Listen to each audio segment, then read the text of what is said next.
All right, here we go. All right. Welcome, everyone. We're so excited to have you here tonight. I'd like to introduce Jake Cowling. He is a literacy and instructional coach at GEMS National School in Dubai. He supports teachers to embed evidence-informed practices that strengthen literacy instruction. He focuses on helping teachers understand the multifaceted nature of reading and writing and apply high leverage instructional strategies. In addition, he co leads the instructional coaching team and facilitates practice clinics where staff at whole school level rehearse instructional techniques. Beyond his school role, he has presented at Research Ed in Dubai, New York, and London on effective vocabulary instruction. So I'll turn it over to him and let him introduce his topic tonight. Welcome, Jake. Thanks so much, Laura. Thank you, everyone, for tuning in tonight, or maybe this morning. Maybe some of my colleagues have got up nice and bright and early. It's about 5 a.m. here in Dubai. But yeah, thank you so much for the Reading League for taking on me for the next hour as I talk about explicit and effective vocabulary instruction in the classroom. What I'm going to do now, Laura, is just minimize everything. So if there's anything that pops up in the chat, don't be afraid to let me know. Okay. All right. Great. So may as well get started, shall we? The outline for this evening's session is I'm just going to talk quickly about my context, my background in education. I think that's important. But then also talk about why vocabulary. Start off with the big why, the importance and the impact on language development. And then we'll talk a little bit about written and oral language and talk about the difference between the two, because it's really important to think about oral language itself while also thinking about written language and the differences between the two. It's really, really important. And you've got to be conscious as an educator how important oral language is when talking about vocabulary instruction. I'll talk about my interpretation of explicit vocabulary instruction, because it might be different to yours, what it is and what it isn't. Then I'll workshop it a little bit. I'll break down an example routine of what I've used previously in the classroom, and then I'll break it down bit by bit and just go through the components slowly. So then you could essentially pick it up and then drop it into your classroom tomorrow. As simple as that. It's a really quick and simple routine. I'll talk about some cognitive science principles as well. So to make the learning stick, really, really important to make sure that students understand and learn those target words. It's not just a one and done approach. And then at the end, we'll have some time for some questions as well. Okay. So I'm just going to start off with a little bit of a activity for you. Can you comprehend this passage? I've got a small passage here. I'll give you some time to read it, and I'll explain what the purpose of this passage is. Okay, here we go.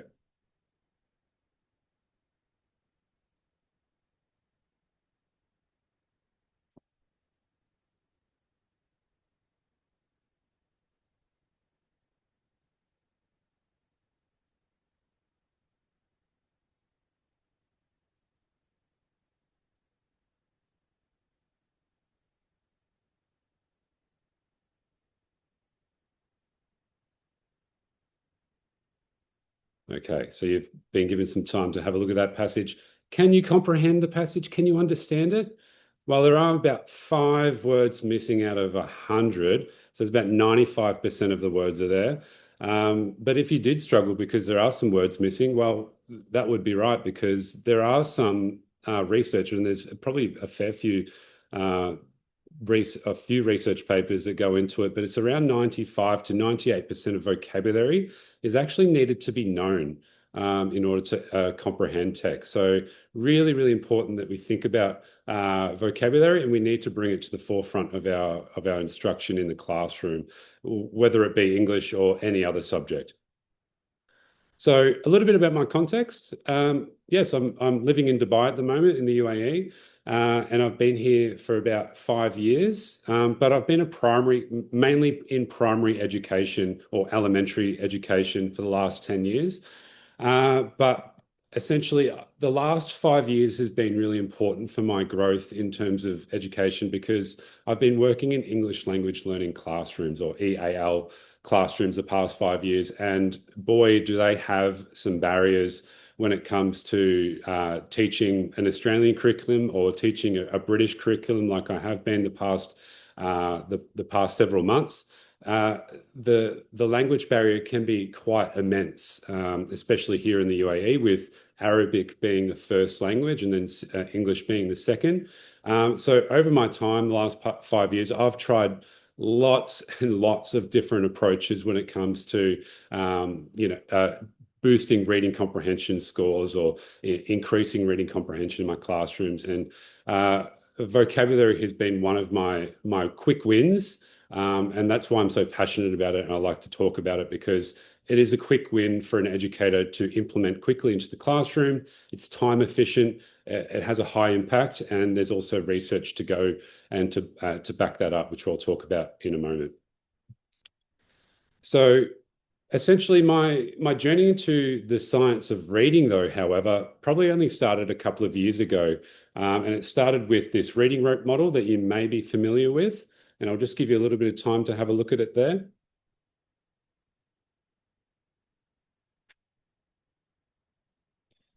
So Scarborough's reading rope, I was introduced to this probably about 2 years ago now. So it hasn't been long with my science of reading journey, but essentially, when I saw it in my professional development, I thought, oh, that's quite intuitive. That makes sense to me. It sort of breaks down the components of what it takes to be a skilled reader.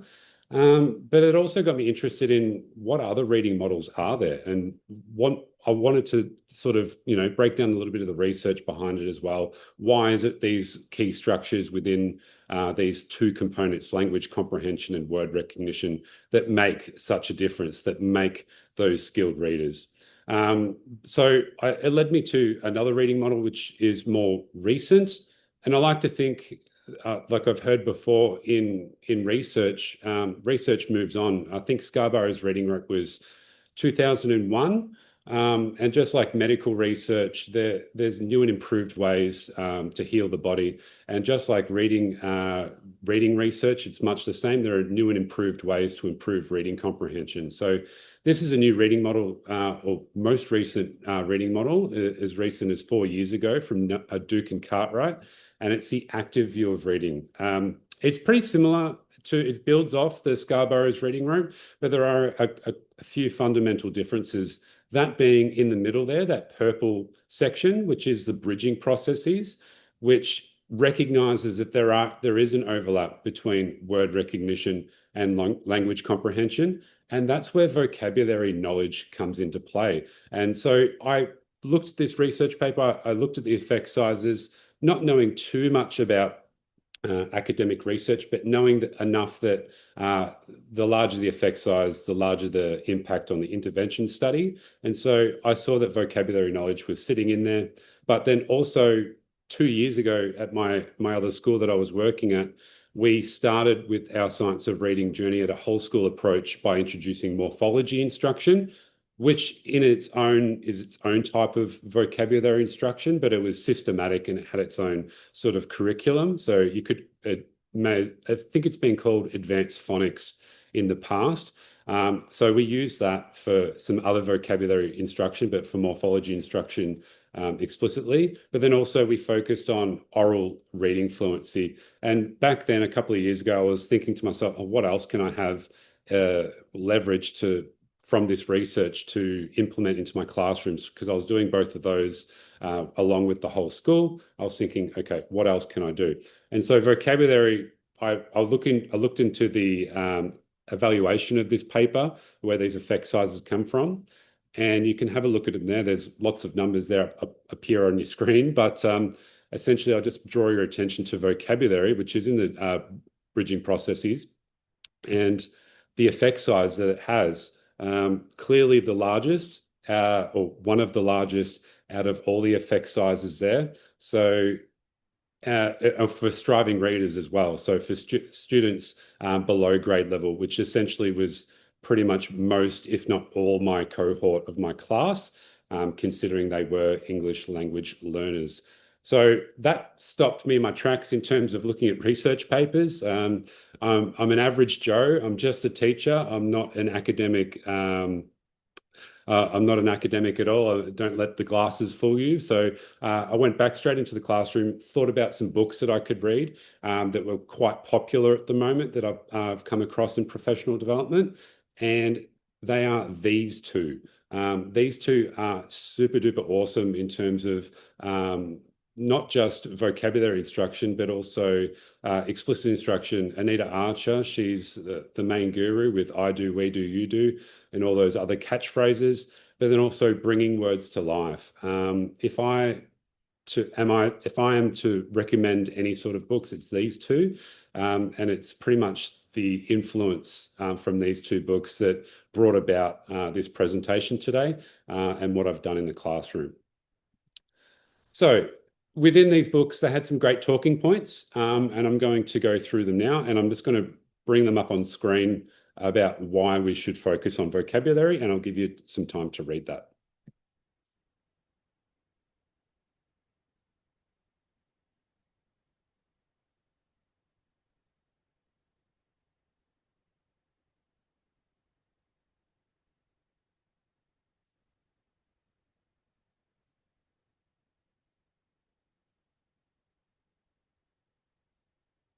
Okay, so through those talking points are really, really important. But what also came up as well is the phrase oral language. Oral language came up a lot in both these books and how important it is.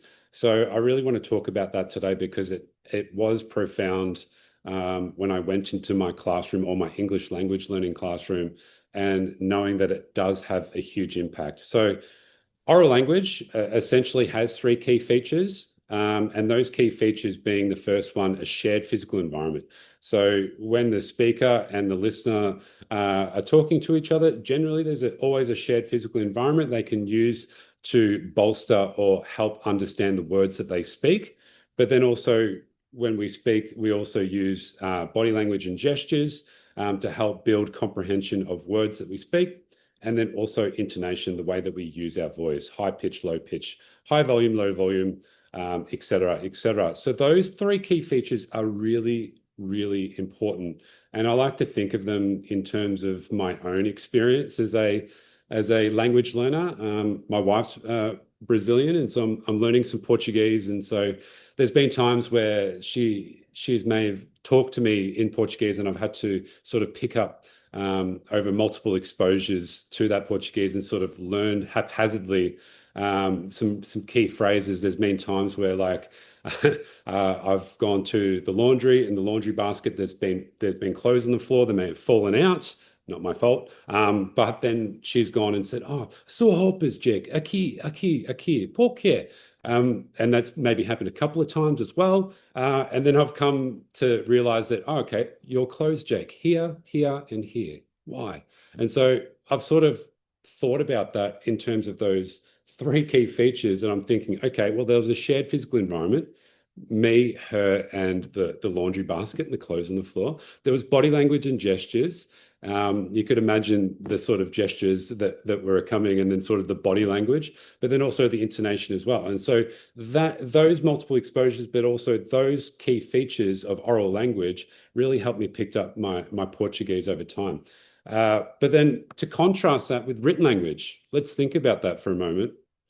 Doesn't have any of those above features.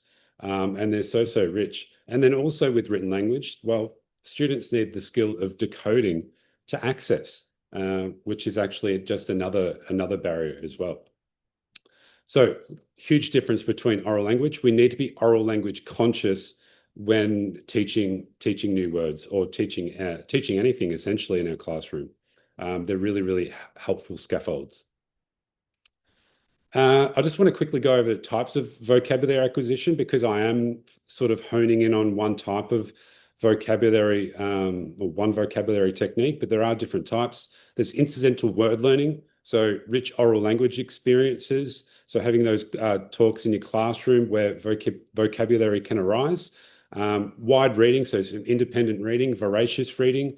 There's been lots of research into how that can actually bolster vocabulary acquisition, but it does take a long time. Teacher read alouds, they are absolutely brilliant in terms of for vocabulary acquisition as well.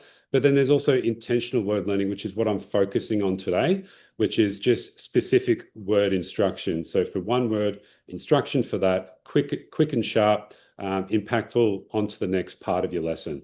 But then there are different types of intentional word learning. So there's morphemic analysis, so your morphology instruction, breaking down the word into its smallest parts of meaning. That's really important. Just from my experience in the past, I've kept those mutually exclusive because, like I said earlier, I already had a vocabulary or sort of like a word level instruction for morphology. And then I also have vocabulary instruction to specific word instruction. Although I like to blend the two, but then depending on time, because time is the main variable as a teacher, yeah, I could only do what I could get done essentially. So yes, both morphology instruction, really, really important and really, really impactful as well. But then also contextual analysis, so close reading, inference-based skills, reading around the word to sort of bring about the meaning of the target word. That's really important as well. That does take time to develop as a skill strategy for your students. Dictionary use, just as helpful, probably not as helpful these days, but then also artificial intelligence as well. So there's lots of different types of vocabulary acquisition. However, I'm just focusing on one today, and I don't want to sort of say that this is the best, chuck out the rest. They're all very important. They all have their time and place in the classroom. It's just that I've found that specific word instruction very impactful for my students over the last couple of years, and that's why I'm talking about it today. Some challenges of written language for word learning. So written language naturally is complex. If we think about it, we don't speak in complex sentences most of the time. We speak in utterances and short phrases. For example, because I am hungry, I'm going to eat. I sort of wouldn't say that. I would say, oh, gee, I'm pretty hungry. I'm going to go eat something. So the written language is totally different to our oral language, and we need to be recognizing that, acknowledging that. Challenges as well, inference-based skills. So like reading around the word, that text-based strategy is good in some instances, but it does take a fair while to develop. And also reading voraciously is a challenge as well because it does take a long time to develop, and we only have a certain amount of time in our classroom. We know how much or how busy the curriculum is in delivering it. So time is a big factor in terms of those two. It is a challenge for us to try and get that for our readers. And then last challenge as well, which I'll talk about a little bit more, is that written language actually has inconsistent contexts that don't always clarify a word's meaning. And so I want to talk a little bit about this because this was in Isabella Beck's Bringing Words to Life. And I think it's a really great mental model for us as teachers to have or to be consciously aware of when selecting words to teach from our novels or whatever text that we are using in the classroom. And essentially, she proposed that there's a continuum for all naturally occurring text. So naturally occurring text essentially being any fiction or non-fiction text. And there's four categories along that continuum. And I'll go through some examples in a moment. So essentially, this continuum tells us whether the word lies in a context that's helpful to the reader, or the word lies in a context that is not helpful for the reader to build an understanding of what that word is. So essentially thinking about inference-based skills, reading around the word. Can they do it? Can't they do it? Will they be misled? Or will they be directed to the correct meaning of that word? So let's have a look. For example, perhaps the student is learning the word jubilant. They're reading some text and they've found the word jubilant and they don't know what it means in a misdirective context. Let's have a look at that, for example. You can have a read of it there.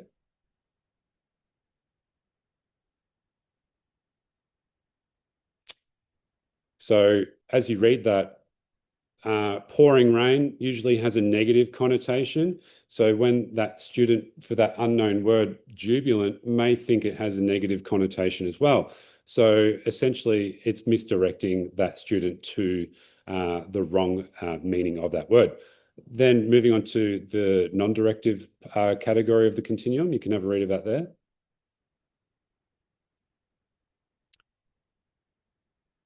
So as it states in its name, non-directive has no direction for the student to bring about meaning to that unknown target word jubilant. Um, and then there's the general category. You can have a read of that there.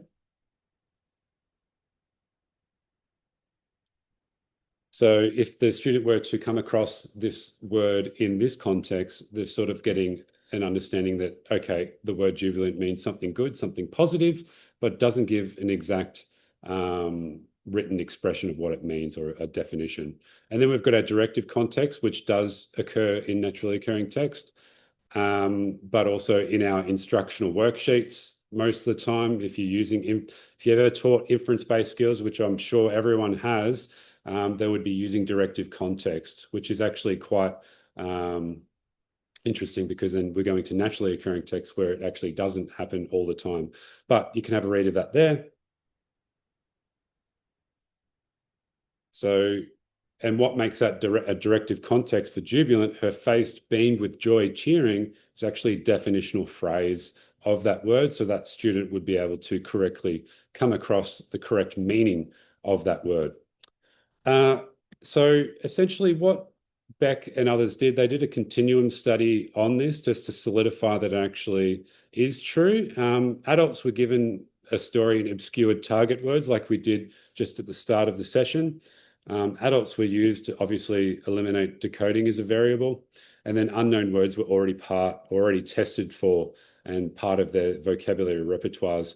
And if we look at the graph here, only 3% of the participants could actually arrive at the correct meaning of the word or find the meaning, find the word in the context, using the context around it. But then as high as 85% for those directive contexts could figure out or determine that unknown target word. I thought it would be quite nice for us to sort of simulate that study a little bit. So I've got a couple of contexts for us to sort of read and sort of determine what is that unknown target word. I'm sure I've chosen two passages where I think you may have they're already part of your vocabulary repertoire. It's not going to be perfect replication of the study, obviously, but it will be good to sort of shine a light on how the study was done. So here's the first passage. Have a think to yourself, maybe put in the chat what you think the missing word is.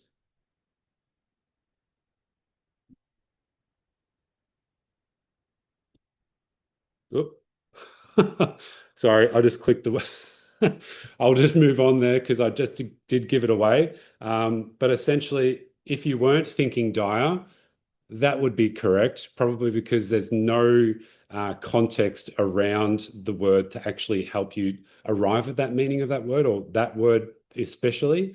And so smiling broadly, that phrase there can obviously misdirect you in the wrong direction, thinking that maybe that there are something good results for your attempt could be perceived as a positive word in that blank.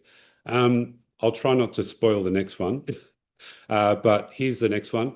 And I'm going to ask if maybe, Laura, you could read some responses in the chat, what they think it is, Yeah. instead of clicking it and Yeah, I'll let you know. um, All right, when they come in, I'll start reading those. Ruckus. okay. Um, Everyone's trying to figure out how to type really fast now. Racket, Okay. commotion, racket, noise, All commotion. right. Okay. All right. Yeah, I'll noise. stop you all Okay. there. But for those who said commotion, well done. Correct. And the reason you got to that correct word usage was actually because it's a directive context. It's got a definitional phrase in there to help you arrive there.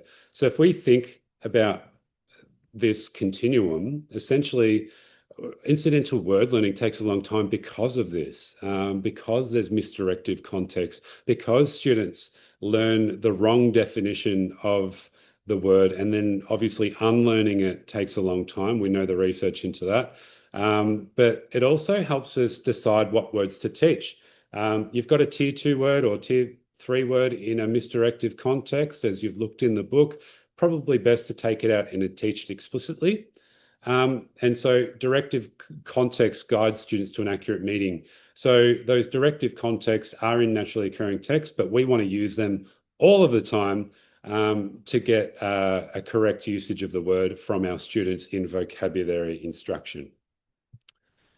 So why vocabulary instruction? I've got some more points from books that I've read and some research. I would love for you to have a read of them and why it's so important and why it's so profound.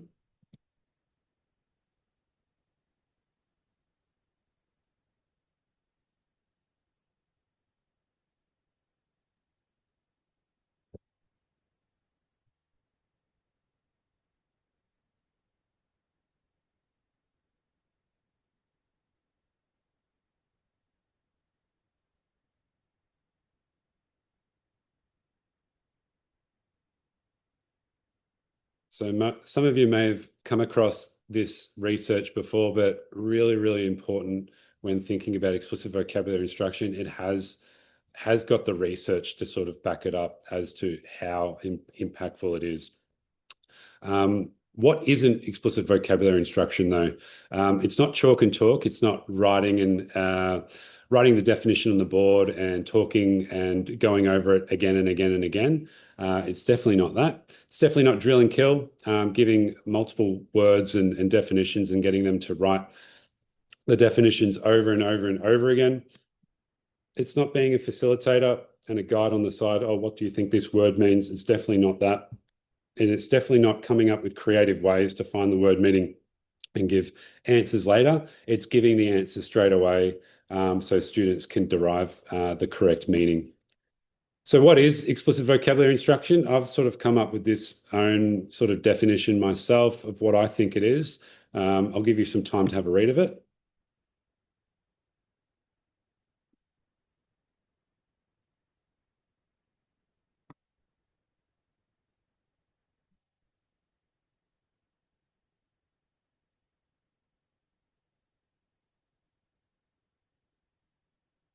So there's lots to unpack there, and I may not have time to unpack everything, but I've spoken about combining the key features of oral and written language. That's really, really important. I think that's important to have in your definition of explicit vocabulary instruction. But what I'm going to talk about today that you could probably take away is that having structure to your instruction, the same routine every single time, it's going to be less of a burden on you.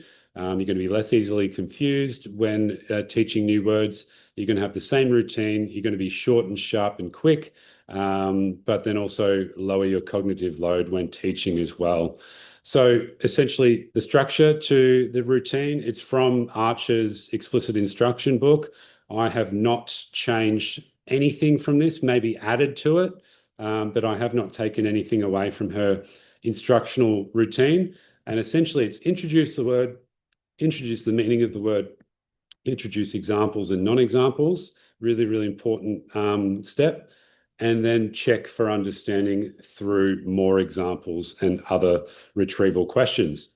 So what I'm going to do is I'm going to sort of workshop this a little bit, and I'm going to go through each component or each step and talk a little bit about it. So I'll go into teaching mode for a little bit, maybe perhaps Laura, you can chorally respond to my directions, and then we've got a sort of a realism to the workshop.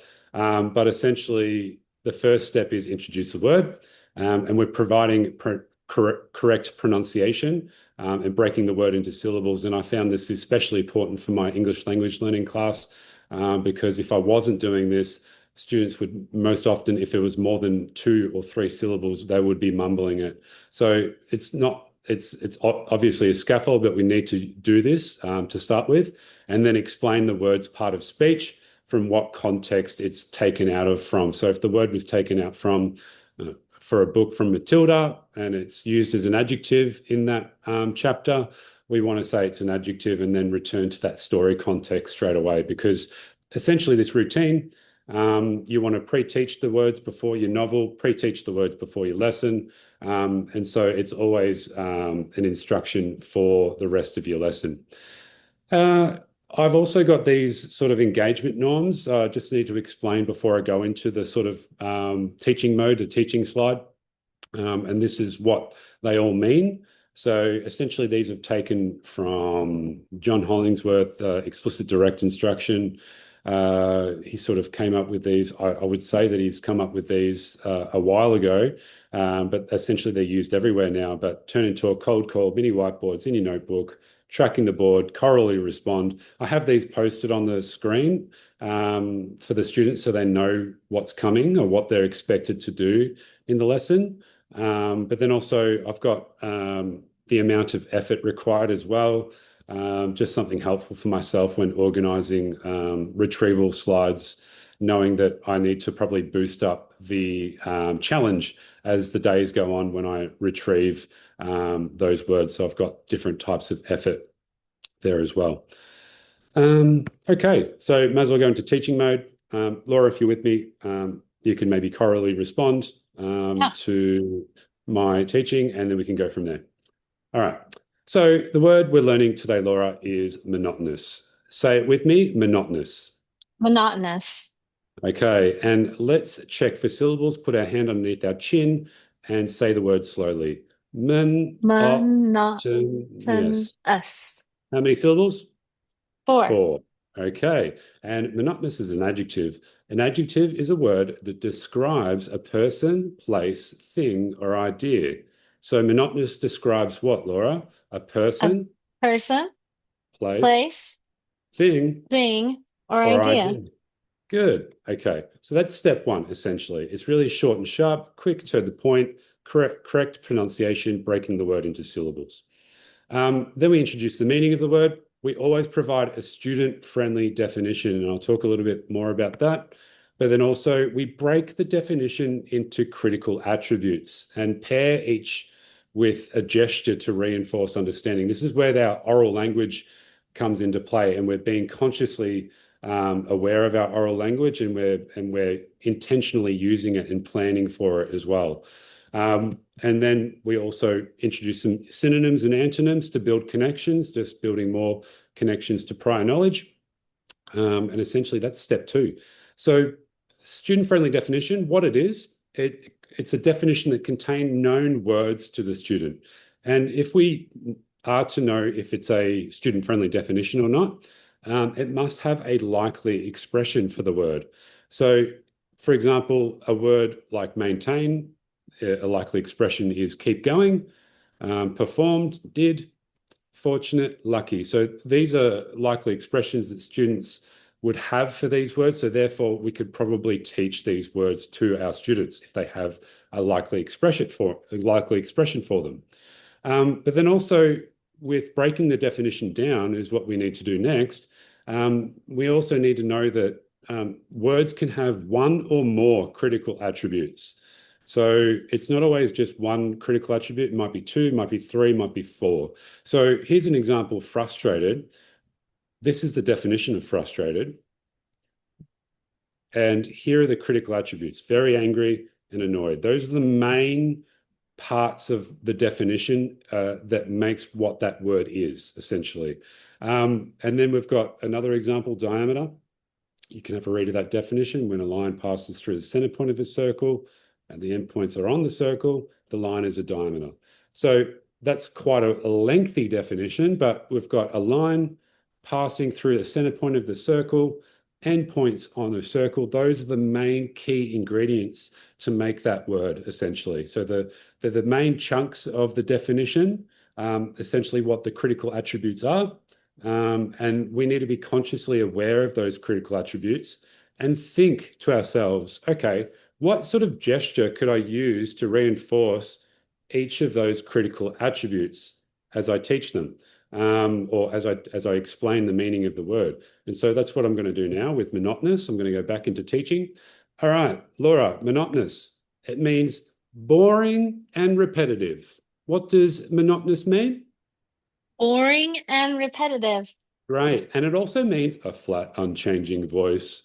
What does monotonous also mean? A, a flat, unchanging voice. Nice. Okay, great. And some synonyms, say them with me, which mean the same or similar to monotonous: tedious, Tedious, dull, dull, repetitive, repetitive, and some antonyms which means the opposite of monotonous: exciting, exciting, varied, varied, interesting. interesting.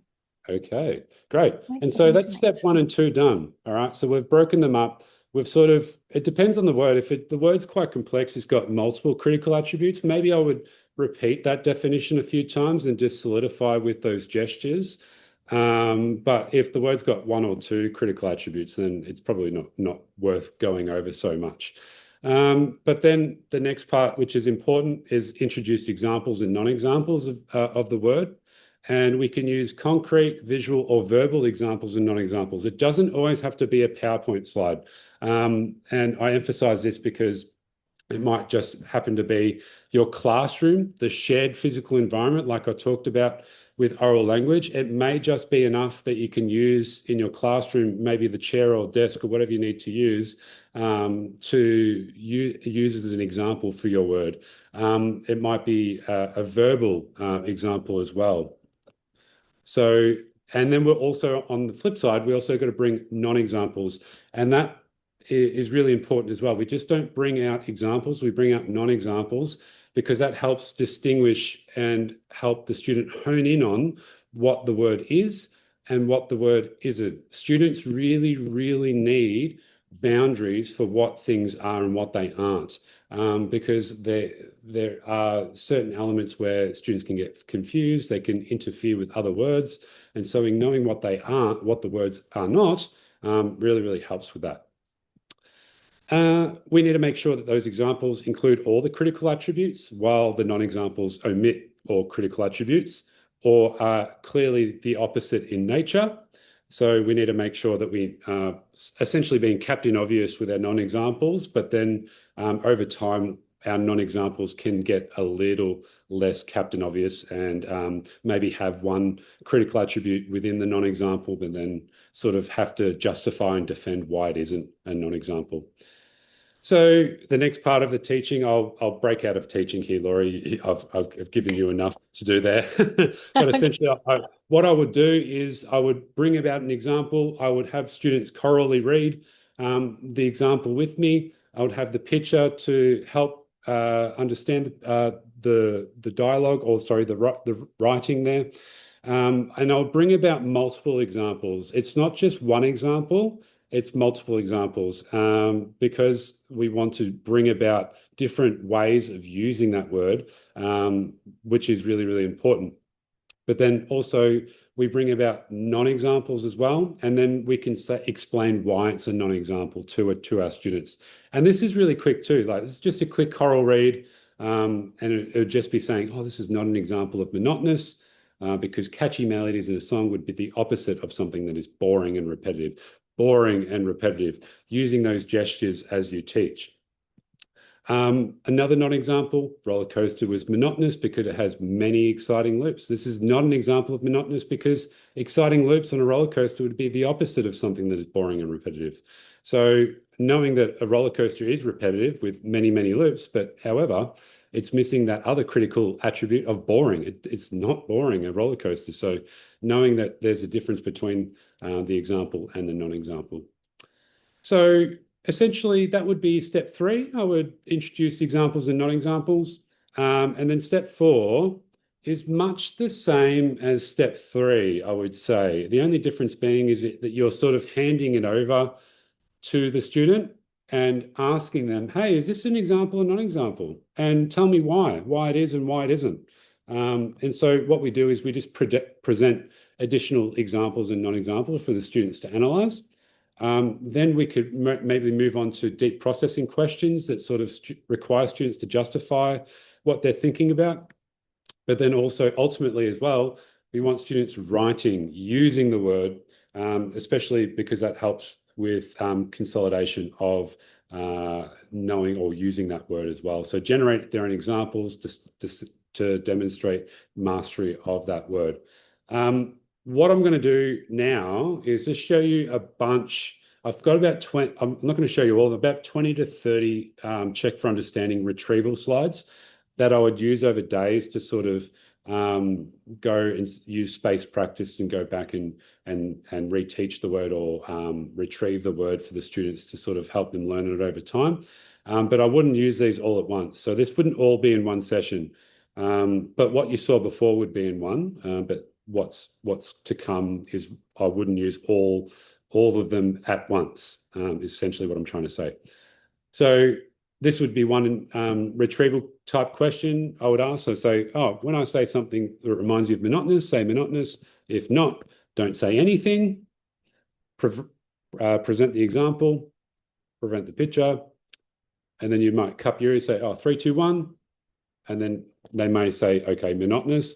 But then after each question, CFU question, you want to ask why. And it's really simple, isn't it? So just asking why, and then give them a sentence stem to get them talking with their partner. They might do turn and talk. So, oh, this is an example of monotonous because. Say that to your partner, off you go, turn and talk. Oh, this is an example of monotonous because, etc., etc. So when giving these CFU questions, if you do have that time, because I know time is the main variable for this instruction, if you've got time, ask why. Why not? Why is it an example of that target word? So this is another example as well. So giving another example, giving a non-example as well. Another non-example. So essentially just checking for understanding again and again and again. As I said, I wouldn't do this all in one teaching session. It would be spread out over days. Maybe I'll leave it there and then go crack on with my English lesson. But then there's other ways of doing it. So thumbs up, thumbs down. Okay, then I would have 3, 2, 1 thumbs, or rock, paper, scissors, shoot, thumbs up, thumbs down. Is it an example, non-example? Sort of getting a check for everyone, a good visual to see if they understand. What else is there? We've got multiple choice questions as well. So correct usage of the word, and also inference-based multiple choice questions as well that you can use for check for understanding as well. So yeah, question C is the answer to that one there. What sentence does not describe monotonous? Sort of inference-based. So it's sort of boosting up the challenge here. So they're not choosing from examples and non-examples anymore. They're sort of having to use what they've already learnt to sort of answer these questions. What else? And there's different, what words are similar to monotonous? So it's boosting up the challenge as well. You wouldn't do this on the first day, maybe on the second or third day, and tying it to some other vocabulary, which ones are similar to monotonous. Replacing the word. So this is now using writing as well. So using mini whiteboards in your classroom. So you could have a sentence with narrator's voice was monotonous, so the children fell asleep. Okay, replace monotonous with a synonym. You wouldn't expect them to do this on the first day, but maybe the third or fourth day, or in a week's time or in a month's time when you do that space practice. And so you always give an answer for your questions as well.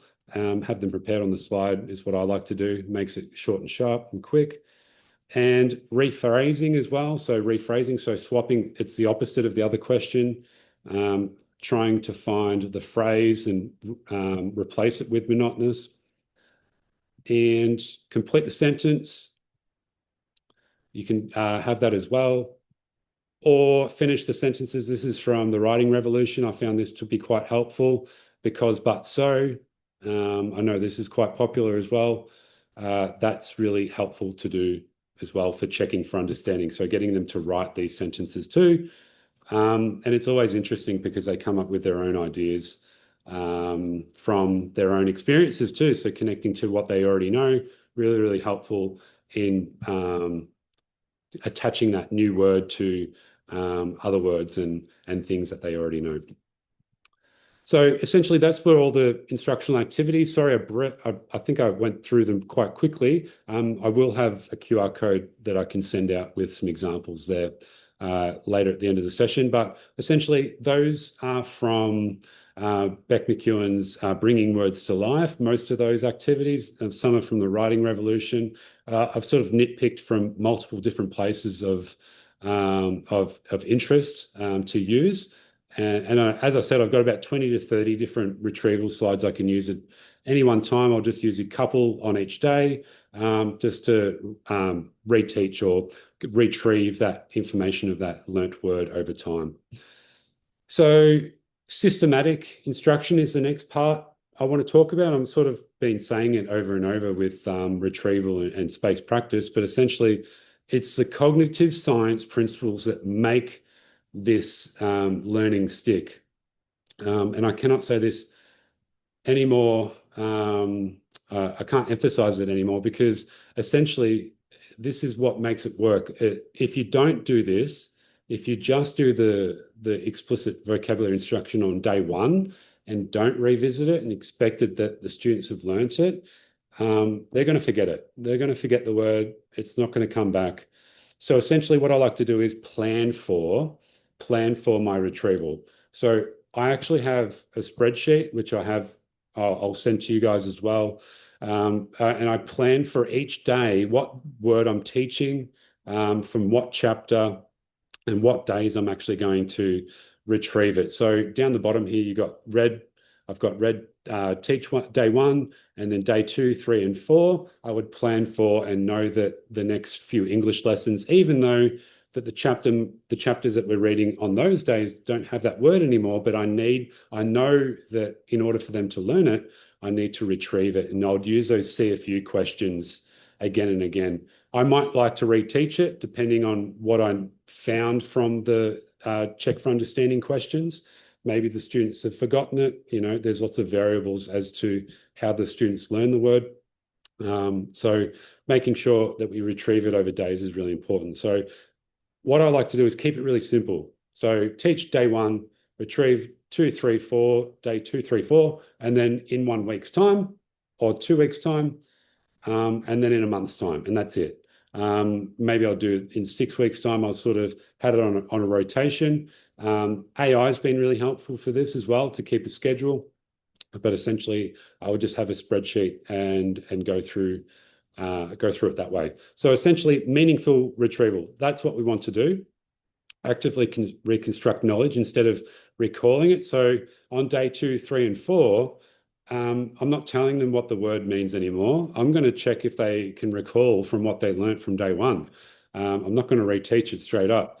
And so I would use the prompts and questions to connect new ideas to prior learning to reinforce that deeper understanding. So I might go to this multiple choice question on day 2 straight up. I'm going straight to this question to see from what they learned from yesterday.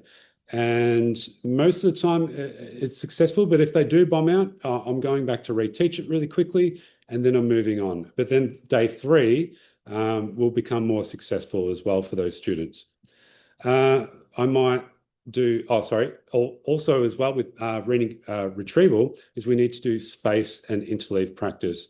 So what that is revisit content at intervals, so days and weeks, to strengthen the memory. So it just helps them forget less, essentially. I'm not going to go through the whole forgetting curve and all that science mumbo jumbo, because I know that most of you may have read about it, but if not, it's not.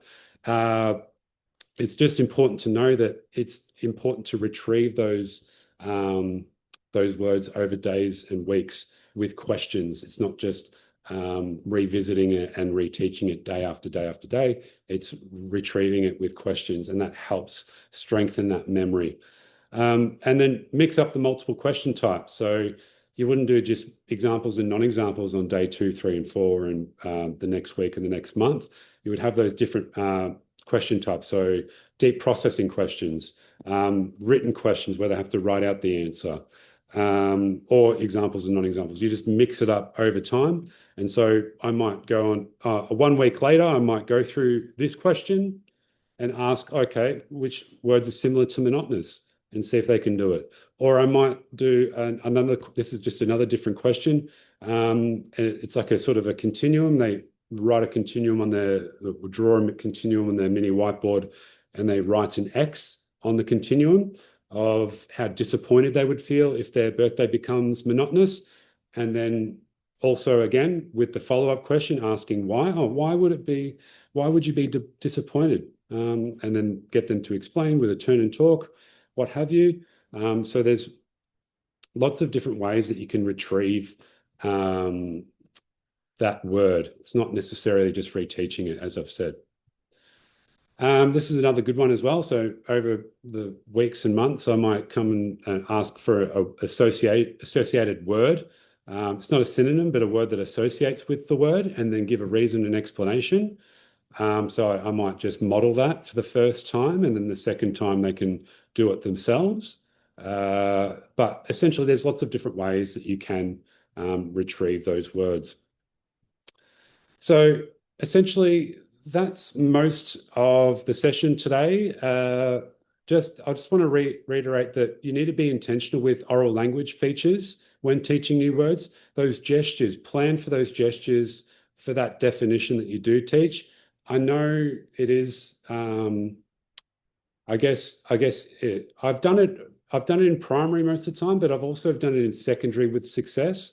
It's merely having to maybe explain to your students that, okay, all right, why are we using gestures? Or is that just for, no, it's not. You can sort of explain the science behind how it actually helps with helping learning those words. So just making sure that you're oral language conscious, thinking about the gestures, thinking about the shared physical environment, and thinking about the intonation in your voice, how you teach those words, but then also be systematic. So use spaced practice, use retrieval, but then also use that consistent routine, the easy four-step routine.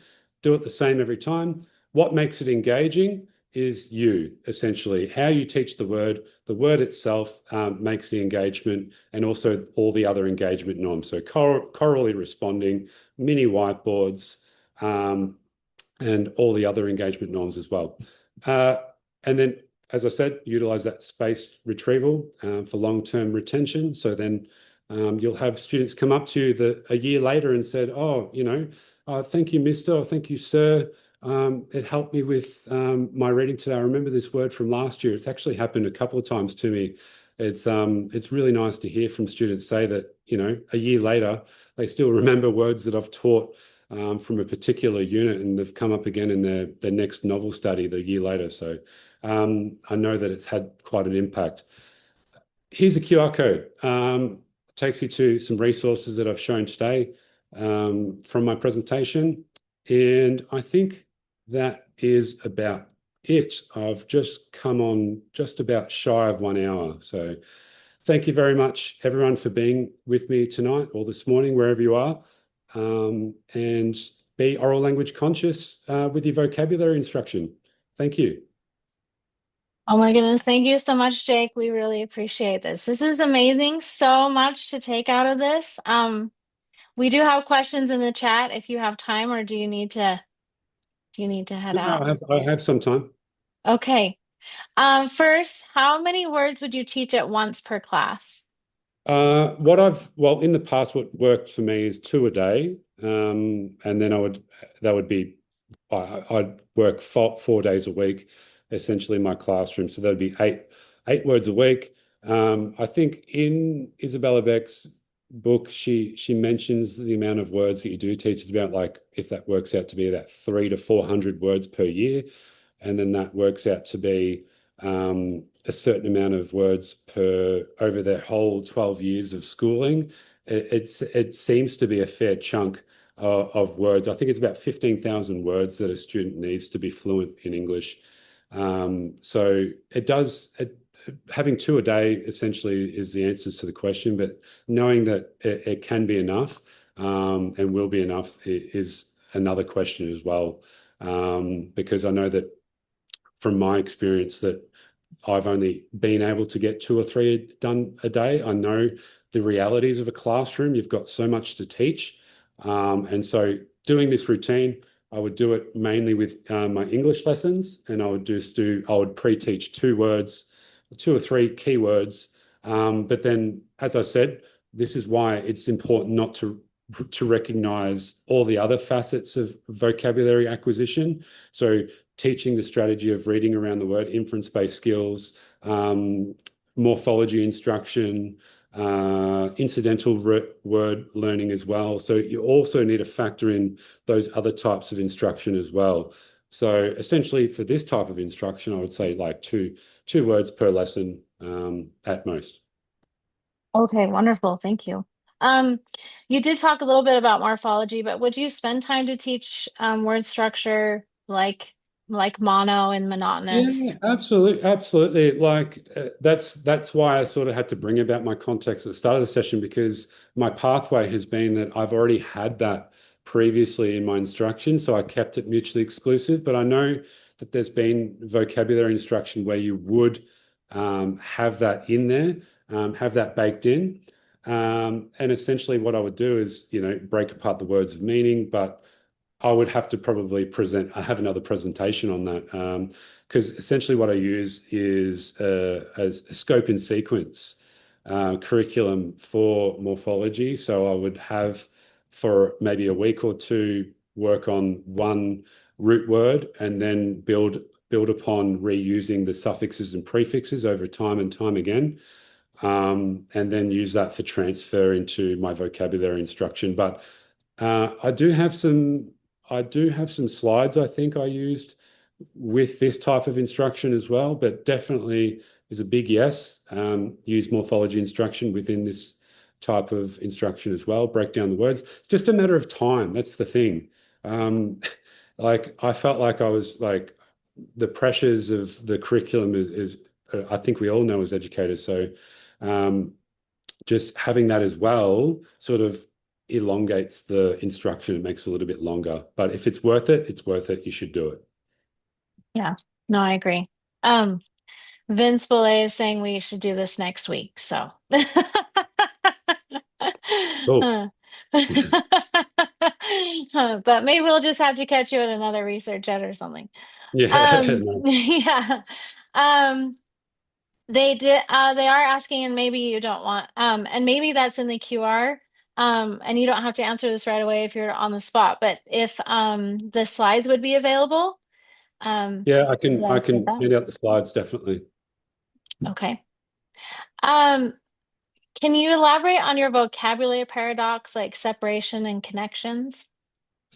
Oh, No. okay. So that was one of my recent posts, sort of talking about that Oh, there's interference with similar words. So if I were to teach two words that have similar meanings back to back, it's a little bit tricky due to the fact that students can have that interference. And I like to bring about this example in maths when you teach certain concepts and they mix up the two concepts together because you teach them so closely together. I'm trying to think of a math concept that it's just slipped my mind.